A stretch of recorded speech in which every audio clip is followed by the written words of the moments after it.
नमस्कार, ESPN 9 news में आपका स्वागत है। मैं हूं आपके साथ दिनेश कुमार। बिहार में साल के अंत में विधानसभा चुनाव और उन विधानसभा चुनाव की तैयारियों में एक तरफ आरजेडी जो कि महागठबंधन का हिस्सा है, वो इस बार बिहार में सत्ता में परिवर्तन करने के लिए जबरदस्त तरीके से जोर आजमाइश कर रही।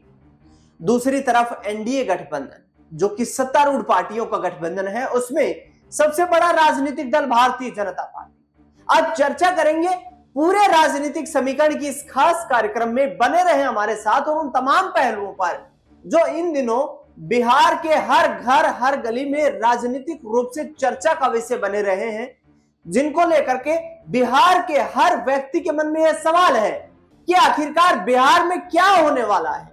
बिहार में अभी तक जो राजनीतिक दल हैं वो ये तय नहीं कर पा रहे हैं कि उन्हें चुनाव किस तरीके से लड़ना है। दरअसल विपक्षी दलों की बात करें, इंडिया अलायंस, तो वहां पर तय माना जा रहा है कि आरजेडी चुनाव का नेतृत्व करेगी, वामदल और कांग्रेस पार्टी उनको समर्थन देंगे। लेकिन पेच फंसा हुआ है एनडीए गठबंधन में। केंद्रीय गृह मंत्री अमित शाह 2 दिनों के बिहार दौरे पर जाते हैं। 2 दिनों के बिहार दौरे पर वो अपने कार्यकर्ताओं, पार्टी के तमाम नेताओं, पदाधिकारियों से गुफ्तगू करते हैं, उनसे बैठक करते हैं। पटना में बैठक होती है और उसके बाद अमित शाह ये निर्देश देते हैं कि बिहार में एनडीए को 225 सीटें जिताना है। दरअसल अब आने वाले वक्त में जिस तरीके से नीतीश कुमार के लिए मुश्किलें खड़ी होती दिखाई दे रही हैं, क्योंकि नीतीश कुमार के लिए चैलेंज ये है कि बिहार में यदि बीजेपी लीड करेगी तो उनके लिए खतरा रहेगा, क्योंकि उन्हें सीएम बने का 10वीं बार ऑफर जो कहीं ना कहीं तलाश कर रहे हैं वो नहीं मिल पाएगा। इसके साथ साथ बिहार में बीजेपी अपना सीएम बनाने का दांव भी ठोक देगी, क्योंकि नीतीश कुमार जो है उनकी राजनीतिक तौर पर देखें तो बिहार के लोगों में अभी विश्वसनीयता कम नजर आ रही है। क्योंकि एनडीए घटक दलों के साथ जो बैठक हुई गृह मंत्री अमित शाह की, उस बैठक में अमित शाह ने यह संकेत देने का प्रयास किया कि एनडीए को यहां पर नेतृत्व और सुपर पावर जो है, एनडीए को कहीं ना कहीं रास्ता दिखाने का काम अब बीजेपी करेगी, बिहार में जेडीयू नहीं करेगी। जो पिछले कुछ वक्त से नीतीश कुमार के हाथ में उस घोड़े की चाबुक नजर आ रही थी, वो चाबुक अब अमित शाह के हाथ में है। दरअसल आपको बता दें, यहां पर अमित शाह बीजेपी के लिए एक बड़ा चैलेंज भी है। बिहार में करीब 17% मुस्लिम आबादी है, वोट बैंक का है। जो मुस्लिम वोट बैंक अहम भूमिका निभाता है बिहार में सरकार बनाने में, चाहे वो फिर आरजेडी के साथ नीतीश कुमार की सरकार बनती हो या फिर यहां जिस तरीके से भारतीय जनता पार्टी के पास नीतीश कुमार को हमेशा से उस मुस्लिम वोट बैंक का 17-18% मुस्लिम वोट बैंक में से कुछ अंश का फायदा मिलता रहता है। और नीतीश कुमार भी इस बात को बखूबी जानते हैं कि मुस्लिम वोट बैंक के सहयोग के बिना बिहार में परचम लहराना नामुमकिन हो जाएगा। दरअसल मीटिंग में जो अंदर जो चर्चा हुई, उसकी कुछ सूत्रों के हवाले से मिली खबरों के मुताबिक उसमें सीट शेयरिंग का विशेष मुद्दा रहा। सीट शेयरिंग वो मुद्दा जिसको लेकर के अमित शाह ने एक आदेश दिया अपने पदाधिकारियों को कि करीब 125 सीटों पर वो तैयारियां पुरजोर करें। 125 से 150 सीटें यानी कि 125 से 150 सीटों के बीच बीजेपी चुनाव लड़ने की रणनीति बना रही है। बिहार में 150 सीटों पर कम से कम चुनाव लड़ने की रणनीति बना रही है, क्योंकि 243 सीटें हैं और नीतीश कुमार के पास तो महज 45 विधायक हैं। ऐसे में 90 सीटों पर यदि नीतीश कुमार को चुनाव लड़वा भी दिया जाता है तो भी बीजेपी के पास 120 से 125 सीटें तो सेफ तौर पर लड़ने के लिए रहेंगी। और यही अमित शाह ने मूल मंत्र दिया है कि हमारी करीब यहां पर 100 से अधिक सीटों पर जीत होनी चाहिए अकेले बीजेपी की। और ऐसे में जो बाकी सहयोगी दल उनके हैं, जिसमें एलजेपीआर है, इसके साथ साथ पशुपति पारस का दल है, उपेंद्र कुशवाहा की पार्टी है, चिराग पासवान की पार्टी है, नीतीश कुमार है, ये इनको समेटना चाह रहे हैं वो 100-110 सीटों के अंदर।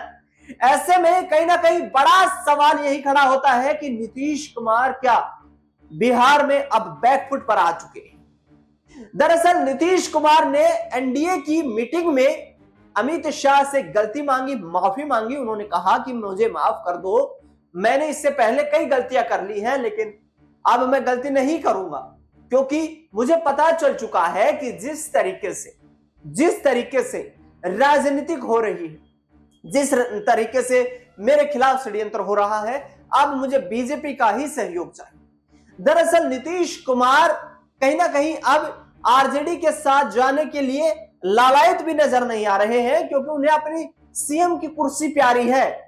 और नीतीश कुमार भी बखूबी जानते हैं कि यदि बिहार में अल्टा पलटी हुई, राष्ट्रपति शासन की मांग कर दी, विधायकों को तोड़ लिया गया, तो ऐसे में उनका सपना धरा का धरा रह जाएगा और बिहार में विधानसभा में यहां पर नीतीश कुमार के लिए बड़ी चुनौती खड़ी हो जाएगी।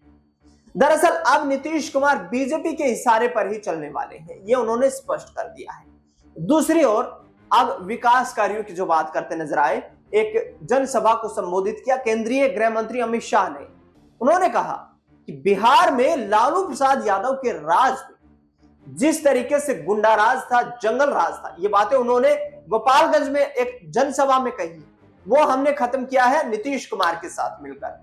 दूसरी ओर उन्होंने कहा है कि किसानों के मुद्दों को लेकर के हम लगातार प्रयासरत हैं, बिहार में कैसे नए उद्योग आए इसको लेकर हम लगातार प्रयासरत हैं, बिहार का प्लान कैसे रोका जाए इसको लेकर हम काम कर रहे हैं, नए नए पुल, नए सड़कें, नए हाईवेज, नई रेलवे लाइन और रोजगार के अवसर बिहार में एनडीए की सरकार में पैदा हो रहे हैं। दरअसल कहीं ना कहीं बिहार में अब आने वाले वक्त में किस तरीके से आम जन की नब्ज टटोली जाए, इसकी शुरुआत अमित शाह कर चुके हैं। लेकिन अब तेजस्वी यादव ने कहा है कि जनाब ये तो बताइए कि पिछले 20 सालों से आप नीतीश कुमार के साथ सत्ता में मौजूद हैं और आपने कितने विकास कार्य करवाए, बताइए बिहार में कितना रोजगार दिया, बताइए बिहार का प्लान कब से शुरू हुआ। उन्होंने कहा कि पिछला 20 साल का जो कार्यकाल है वो बिहार के लिए काला कार्यकाल है, क्योंकि इस कार्यकाल के दौरान बिहार से सबसे अधिक प्लान हुआ। दूसरी ओर उन्होंने कहा कि प्रधानमंत्री जी यहां पर बड़े बड़े वादे करके गए थे, 50 लाख, 60 लाख, 70 लाख, 80 लाख, 90 लाख, 1 लाख करोड़, 1.5 लाख करोड़ तक के पैकेज की यहां पर घोषणा हुई है, लेकिन एक पैसा केंद्र की तरफ से नहीं आया है। इसके साथ ही उन्होंने यह भी कहा कि बिहार सरकार पर इतना कर्ज है कि उन्हें अपनी दिनचर्या चलाने के लिए जो कर्ज लिया है उसका करीब 56 करोड़ रुपया तो प्रतिदिन का यहां पर ब्याज चुकाना पड़ रहा है केंद्र सरकार को। आखिरकार कौन सा विकास हुआ? अब हम चुनाव लड़ेंगे, वो अमित शाह को हराने के लिए लड़ेंगे। तेजस्वी यादव ने बड़े ऐलान करते हुए कहा कि अब आगे आने वाले वक्त में आरजेडी के साथ बिहार की जनता है। इसका संकेत कहीं ना कहीं तमाम मुस्लिम संगठन दे चुके हैं जो बिहार में राजनीतिक तौर पर सक्रिय हैं और जिनकी अच्छी खासी पकड़ है। देखना दिलचस्पी होगा विधानसभा चुनाव में नतीजे किसके पक्ष में आते हैं। फिलहाल इस खास कार्यक्रम में इतना ही। देश दुनिया से जुड़ी तमाम बड़ी खबरों के लिए देखते रहिए एसपीएन 9 न्यूज।